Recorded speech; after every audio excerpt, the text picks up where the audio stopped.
So today we're diving into the world of one of the most exciting young voices on the double bass, Felix Moseholm. Born in Denmark, Felix started on the cello before making the switch to bass, following in the footsteps of his granduncle Erik Moseholm. Since then, he's worked with jazz greats including Samara Joy, Brad Mehldau, Wynton Marsalis. He's become a force on the New York jazz scene. From Juilliard to NPR Tiny Desk, his journey is nothing short of inspiring. So let's get into it. So, Felix, thanks for taking the time today. It's my pleasure. Thanks for having me. Yeah, absolutely. We were just talking before we started recording that I think I'm going to be the first video interview you're giving, so I'm honored. But I think Yeah, it, but maybe that's, but you're still pretty young. So how old are you again? I'm 27. 27. Yeah, so Yeah. you're still in your 20s, but you're definitely setting the bar, pretty high. I came to hear about you from working with Brad Mehldau, so I'm sure that's been super exciting, to be playing with one of the greatest so early on. Oh yeah, that's been a real dream come true for sure. Yeah, very exciting. Uh, How did you meet Brad?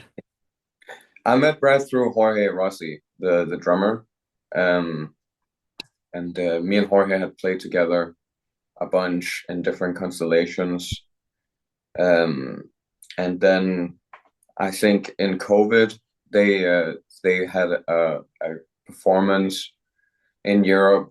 Um, and there was all kinds of complications with like getting people from America to Europe at that time. So I think they were looking to to play with someone who was already in Europe, and then I think my name got in the mix in that way. And then we played a week in Switzerland, and it was really exciting experience. Uh, So- Something positive came from the pandemic in a sense. If the pandemic never happened, you never yeah, yeah, it was the pretty pandemic wild. was a weird time. I honestly I mean, it was of course very hard, and there was, I think it was interesting the way that that kind of enforced space in everyone's life, given that nothing like no medical emergencies happened. Like it created a lot of positive things also for people. I think, not Oh, to take away from, unquestionably. And even the yeah, interviews that I do, the reason I can do so many of them is because of this. yeah, even the Zoom thing. I haven't been on Zoom since the pandemic We're actually. bringing Zoom back. So, Yeah. were you listening to those trio records? Oh Um, yeah. Oh yeah. I grew up listening to those all the time, and I'm a huge fan of that trio. So it was yeah, it was a big deal for me, for sure. Now, how do you overcome I mean, well, unless you didn't feel any pressure whatsoever, but I'm sure you still felt some pressure, right? Yeah, I felt a lot. I mean, yeah, of course. It was very it was very I was very nervous, of course. But Jorge and Brad are both very, very sweet and awesome people. So they were really sweet at bringing me down to earth and not make. I mean, I didn't feel like the way I was feeling nervous was getting in the way of the music. It was just the music was so genuine that it was just a kind of an energy that was part of it that yeah, it's just how I felt. You, Yeah, you no, know what I that no, that's great because I talk to a lot of people and when these things can happen, someone gets the opportunity. How sad would it be if those nerves got in the way and you really couldn't enjoy it? So it sounds to me mean? like Yeah, there's a lot of enjoyment now and you overcame the any whatever nerves that were originally. I think it's all about how you use the nerves, because the nerves is just, it's just kind of an energy and for me, whenever I get nervous, which I often do, I get nervous sometimes even when I have to play at smalls or something, like but it's all about how you take that nervous energy, because the nerves come from like some kind of, like you really have some expectations to yourself, and you want to perform at a certain level, or you don't want to look dumb or like yeah, you feel self-conscious, some kind of self-conscious thing. So I try to just, when I feel nervous, I try to just put all that energy into really preparing as well as I can, so that when I'm on the stage and it's like, okay, we're playing this concert now, this is the hour or whatever that it all comes down to, then I can trust that it's somehow it's I've done everything I could to put all everything I need to execute inside of my body. And then I can kind of counter those nervous thoughts with just trusting that I've at least prepared to the best of my ability. And then if I completely mess it up, at least I did the best that I could. Yeah, exactly. I mean, well, that's beautiful because I love the honesty. You're talking about the nerves because a lot of jazz musicians will just they say, "Oh, this is I don't get nervous. This is where I'm the most comfortable." But I think even for those really experienced people, it does still happen. I've heard even the like rock stars talk about that those nerves still happen. Yeah, I think it's also just if because you care. And I mean it's a nerve being nervous is not always like a bad feeling. It's just like a little tinkle of excitement, like, oh, Yeah, this it's is just an energy. It's not, it's yeah. that's And I all. think it can be a positive energy in the music if you can find a way to just sit in that. Like nervousness and excitement is like it's very close to each other. So it's yeah, I think it's all about just finding a way to sit in that energy Yeah. But and even playing with trust. so many greats too now, some of the ones I listed, I'm sure sometimes you got to pinch yourself a little bit, right? You're like, I mean, at least it must feel surreal, especially being so young. Yeah, it's I mean the it an interesting thing about because I mean I play with those people you mentioned, but I also play with a bunch of other, like I play with everyone who wants to play because I just love playing.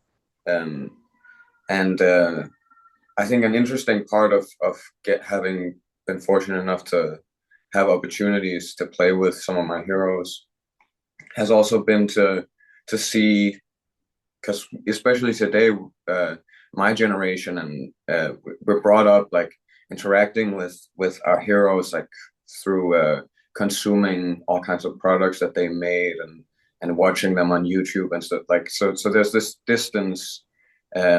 We they seem like gods or some different kind of entity, and I'll, it's been real eye-opening to get to know some of those people that I maybe had like a little bit of a like, wow, these are larger than life people, and to see them as human beings, and to see that for the most part of the day they they eat a slice of pizza and they yeah, they wash their hands. yeah, they're They just like people. movies.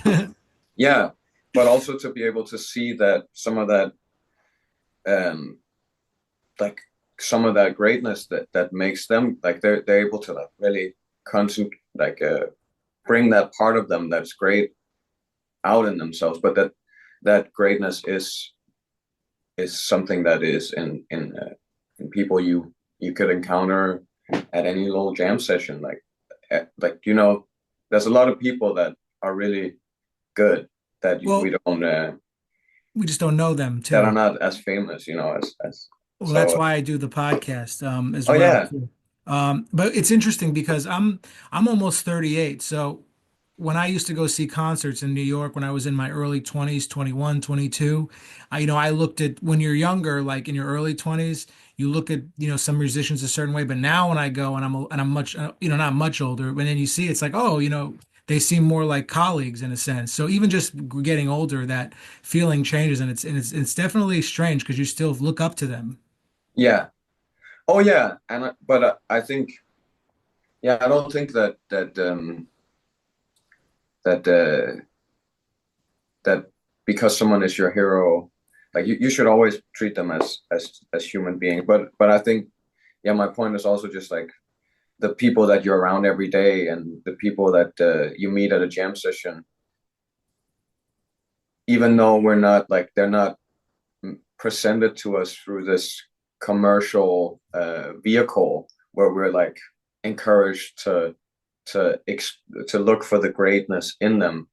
We should maybe try to do that for ourselves, Yeah, for celebrate the everybody's uniqueness. and look for it, like spend a little more effort trying to find it No, in I people. think you're totally right. And it's this is so refreshing to hear someone, speak the way you're speaking about just treating everybody the same. It doesn't even and I think you're also talking about non-musicians as well, just treating everybody, with kindness and, as, treat someone like you would want to be treated, and you're aware of that. Yeah, I mean it's not always easy because when you play, like it's you get to a very deep part of your personality that sometimes can be hard to fully be in control of. So it's What do not you always mean? easy. But I mean, like, but when you're playing with other, like it's when you're playing, especially jazz, like it's somehow a feeling of letting go of yourself in a way, and you're interacting with whoever you're playing with on a very deep personal kind of subconscious almost level because it's all these micro decisions like how much space are they taking up, like how much are they controlling the music, how much are they listening to other people, um so so yeah, I don't know what was I saying. um No, but I think you're talking about that everybody's unique personality, the little idiosyncrasies about them, their what if you want to call them deficiencies, the whatever makes someone, everyone has their stuff. Everything is all there. Everything comes out when they play in a sense. And yeah. Oh yeah, that's what I was gonna say. Is that when you're playing with someone and you're dealing with such a deep part of their personality or humanity, if you will. Um, I mean, sometimes you deal with like human beings are multi like there's a lot of stuff going on, and oh, we're we're both good and multidimensional. bad, and yeah, there's beautiful sides and not so beautiful sides in all of us, and you get to see all of that when you play with each other. So so sometimes it's not always like super easy to do that, but it's a good aspiration. I think that's a good thing to aim for, at least in And you're playing. open to playing with anybody, you said. I mean, it sounds to me like if someone is in New York and they call you for a gig, and the money is right, Yeah, I'm you're there. open. Yeah, I mean, I think also living in New York, you kind of have to do that because rent is pretty expensive here. And but I mean that I also think it's some that's I try to get back to that feeling that started me made me want to start playing music, which is was just a pure excitement and curiosity. Can I ask you a And question? for sure, Um, you know, I when I started playing music in New York to try to make a name or whatever you want to call it to gain experience, I did around 100 gigs for free. mm, Have wow, you had to did you have to do any sort of gigs for free when you were starting out? Because you're a generation. You're about 10 years younger than me. yeah.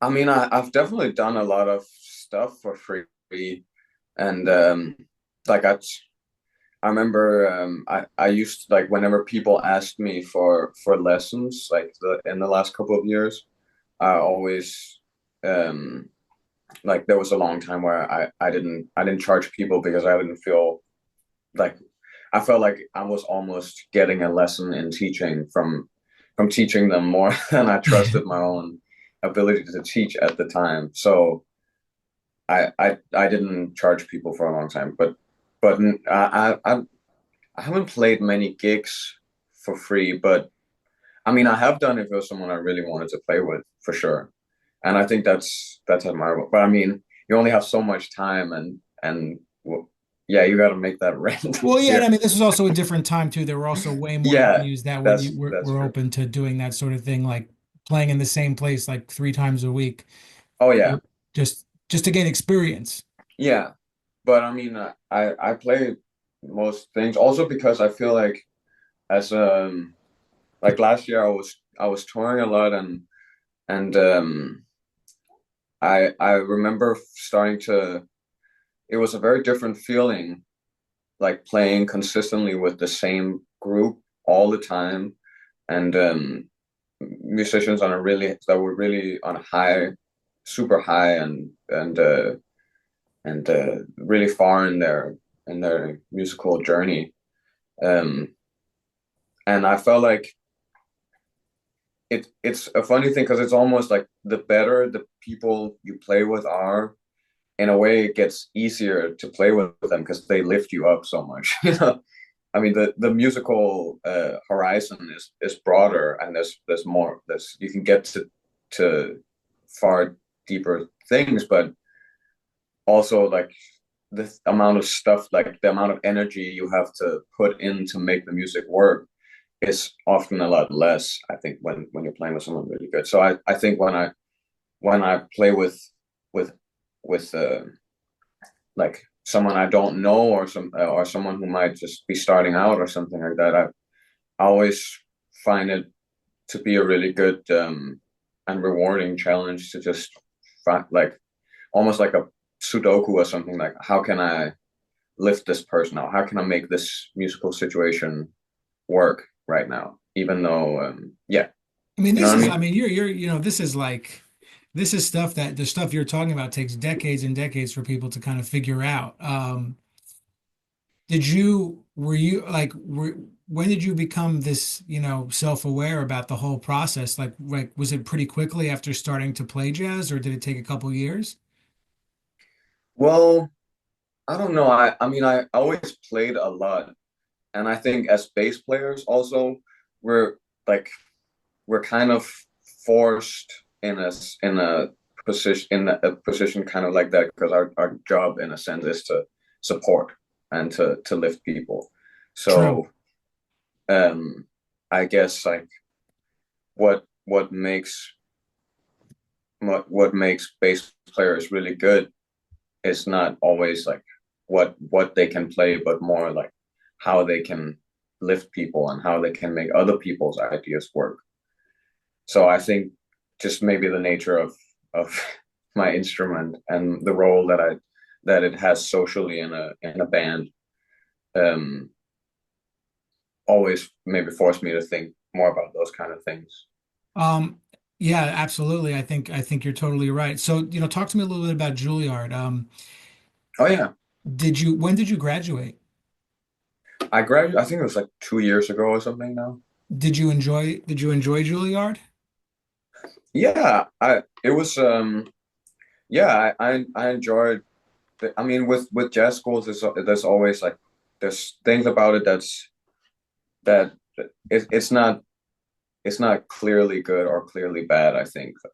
And I think there was the good things about it were incredible, and some of the things that were frustrating about it were there was definitely like things that was challenging for me to exist Can you give me an in a example of school each of those environment. things, though? Like, I'm just kind of curious, For sure. the good and the Um, bad, I guess. like I met some of my some incredible friends, and I got to just be around musicians that were all on a really high level, and that were really serious about what they were doing, and dedicated. And there was a lot of different kinds of musicians that wanted to do different things. So it was great to just be in an environment, in a creative environment, where you were provided with a lot of resources to figure out what your voice is and what you want to do. And then the teachers that I had there meant like has still to this day mean the world to me, like Billy Drummond and Gerald Cannon and Ben Wolf, and those teachers that really made an extra effort to like to see me and be there for me, and still to this day when I talk to them, like they mean everything to me. So that I think um is is is what made it all worthwhile. And then also for a foreigner like me, being able to be in America was a big plus for sure. Awesome. Yeah.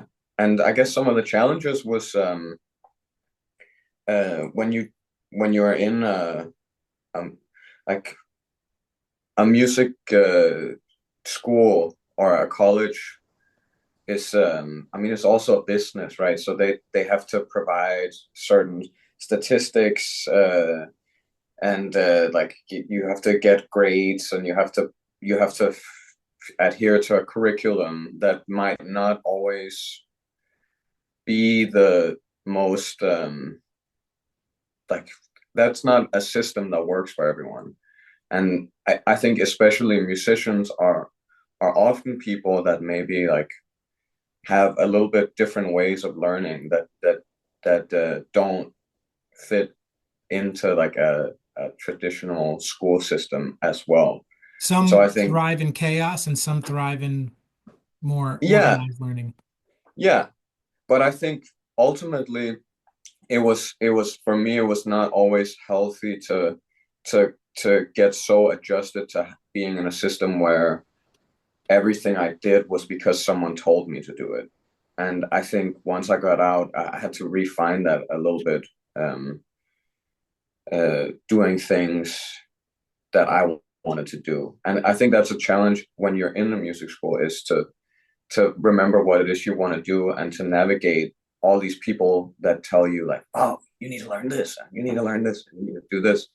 And you have to, for yourself, find out where you're going to prioritize your energy and your attention because it's hard to have it like to do really well in all areas of it. Yeah. Yeah. It's like some of the times when people are like that, it's coming from a good place. And Hmm. other times it just can be kind of annoying. Um, Yeah. and I think if someone said that to me now, like I would just be like, "Oh, you need to do this." I'd be like, "You need to learn how to like just stop talking to me." Yeah. Also the whole